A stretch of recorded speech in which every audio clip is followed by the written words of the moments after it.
Bueno, muchas gracias por permitirme la participación en este encuentro institucional de grupos de investigación y 11º encuentro institucional de semilleros de investigación. El día de hoy vengo a hablarles de un tema muy interesante que son las patologías de edificios en altura, con el caso del edificio Torres Blancas aquí en la ciudad de Bogotá. Los autores son el profesor Francisco Javier Lagos Bayona, el profesor Jairo Hamid Palacios Rosso y quien les habla, Juan Andrés Barbosa Ruiz. Soy profesor, investigador, pertenezco al Grupo de Investigación, Construcción y Gestión en Arquitectura de la Universidad Colegio Mayor de Cundinamarca. Entonces voy a permitirme aquí apagar la cámara para poder continuar con la presentación. Un segundo, listo. Bueno, pues muy bien. Como les venía diciendo, el edificio se encuentra aquí en Bogotá, localizado en la calle 26 con carrera tercera, edificio Torres Blancas.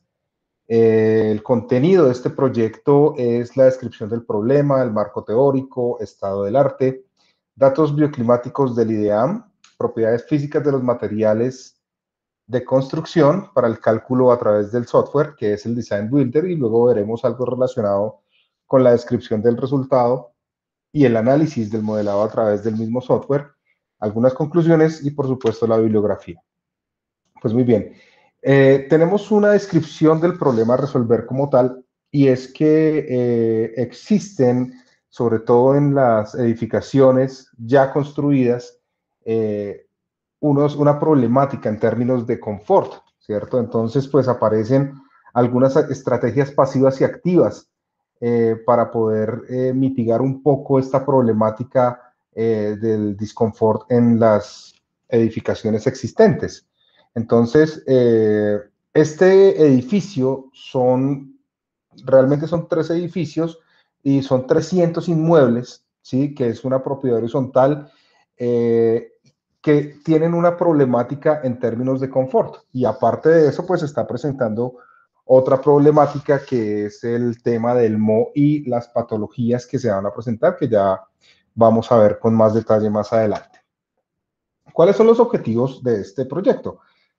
Como objetivo general tenemos la evaluación, el análisis y la generación de estrategias de diseño y construcción aplicables al edificio en términos de confort, ¿sí? Construcción sostenible, pero sin utilizar equipos mecánicos como aires acondicionados y demás, sino tratando de buscar la manera de implementar con unas rejillas de ventilación, con algunos equipos de medición, alguna eventual solución para esta problemática. Como objetivos específicos tenemos recopilar toda la información bioclimática, perdón, para este inmueble como tal, estudio de caso, identificar las propiedades físicas y características puntuales de los materiales a los cuales estamos enfrentados en este momento para ver de qué manera se puede minimizar el disconfort en este punto. Luego, compilar los datos bioclimáticos de la ciudad, haciendo un análisis sobre cómo está el clima en este punto, es decir, hacia el cerro, en la parte oriental de Bogotá, más exactamente, calle 26 con carrera tercera. La metodología, pues, fue ubicar un inmueble, ¿sí? Ya construido, pues, para hacer un análisis de confort mediante el cálculo y las características de los materiales y luego pasarlo y simularlo a través de un software para ver de qué forma se está comportando el edificio y cómo podemos nosotros proponer hacer algunas propuestas en términos de la mejora del confort. Pues la justificación, una de ellas muy importante, la parte social, y es que podemos buscar políticas públicas en términos de sostenibilidad, aplicando pues las acciones pasivas, garantizando eventualmente un ahorro de agua y energía, precisamente para evitar la instalación de equipos mecánicos en este inmueble. Desde lo productivo, pues las agremiaciones profesionales y empresariales, para que tomen estas buenas prácticas, incluso desde los diseños previos a una construcción, ¿sí? Y también desde la parte técnica científica, pues seguir formando estudiantes y seguir participando en los grupos de investigación para buscar mejora continua en cada uno de los procesos como tal. Dentro del marco teórico tenemos pues entonces la construcción sostenible, los sellos de construcción sostenible, arquitectura cero, diseños eficientes, arquitectura bioclimática y por supuesto la economía circular como tal, ¿sí? También tenemos la sostenibilidad en edificaciones en altura, ¿sí? Cuando estamos construyendo, pues hay que tener en cuenta bastantes fuentes para poder aplicar algunos diseños, ojalá de tipo pasivo, que no tenga nada que ver con lo mecánico para hacer los ahorros energéticos. Hay unos elementos importantes en la arquitectura bioclimática, que es la radiación solar, temperatura, humedad del aire y, por supuesto, el viento. En el estado del arte, pues tenemos algunos referentes muy importantes de casos de éxito que se han llevado, como es, por ejemplo, el Ayuntamiento de Amorebieta, Exano Vizcaya, Ayuntamiento de Vitoria, remodelación del Palacio de Europa fase 2, donde se han implementado algunas técnicas en términos de mejora para el confort en las edificaciones como tal, ¿sí? Analizamos entonces cada uno de los materiales que encontramos allí, como son las fachadas, su envolvente, la estructura, que es una estructura 100% en concreto, y pues analizamos estos datos para poderlos tomar como referentes y poderlos ingresar a un software que es el Design Builder.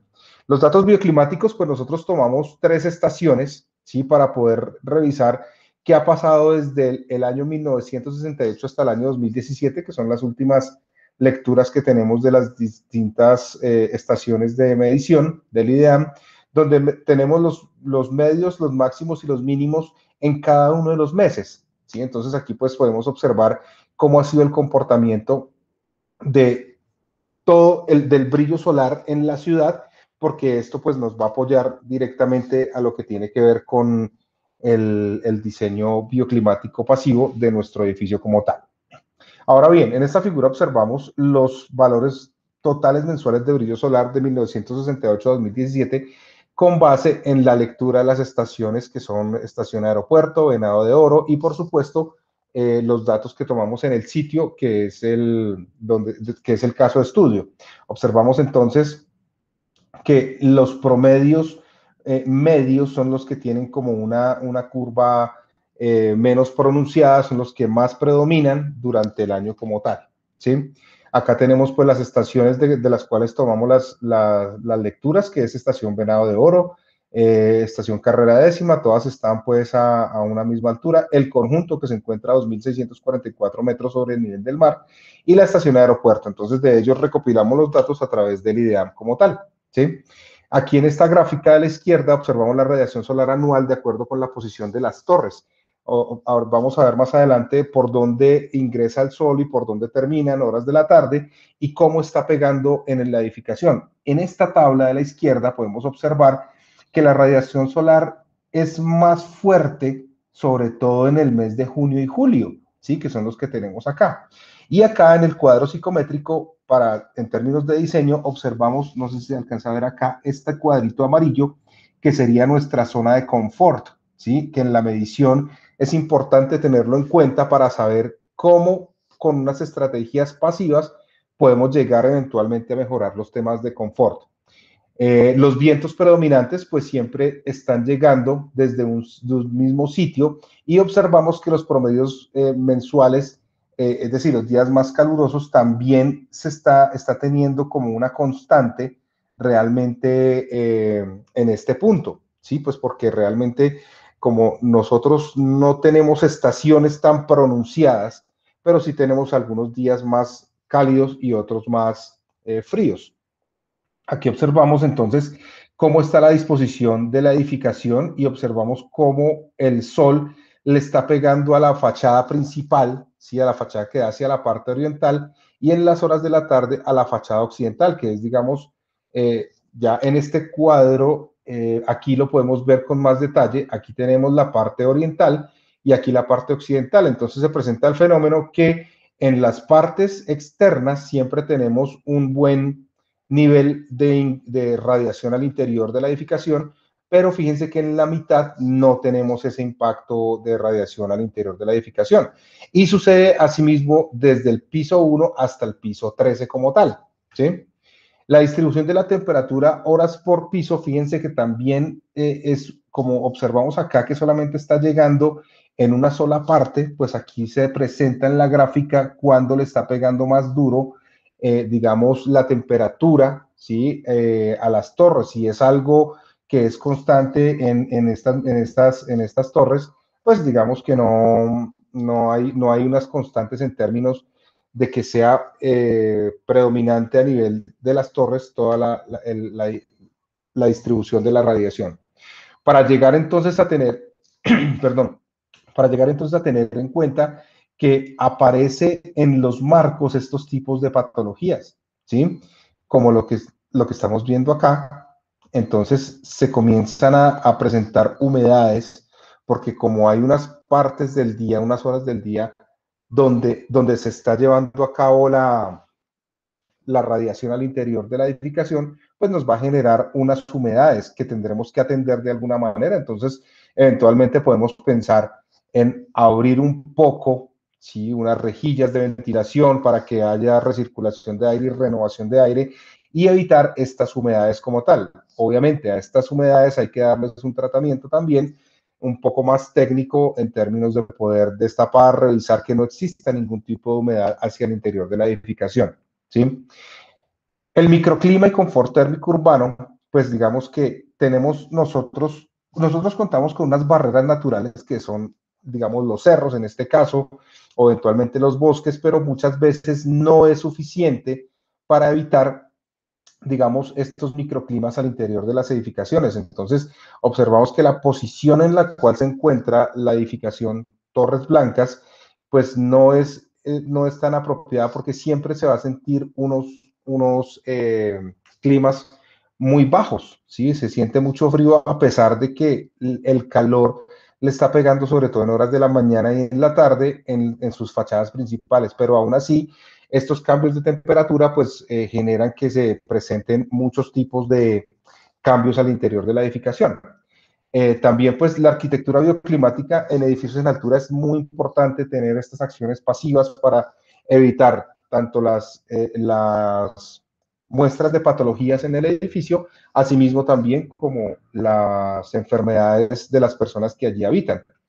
Generar una metodología, un diseño bioclimático es muy importante, ya sea desde el inicio, desde la planeación de la edificación, asimismo como en este punto estamos ya con un edificio construido verificando qué tipo de acciones pasivas se pueden llegar a tomar. Entonces acá pues básicamente lo que nosotros concluimos con los equipos de medición, obviamente pues hay unos equipos utilizados para poder generar esta toma de muestras, ¿sí? Y es un proyecto que pues se puede llevar a cabo en términos de aplicabilidad hacia el interior del edificio.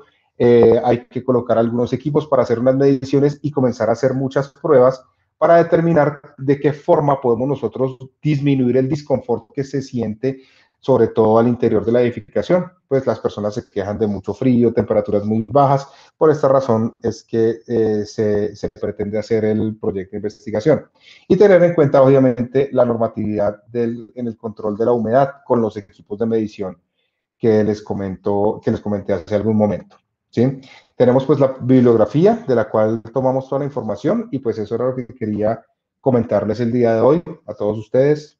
Muchas gracias y gracias por la invitación. Un feliz día para todos.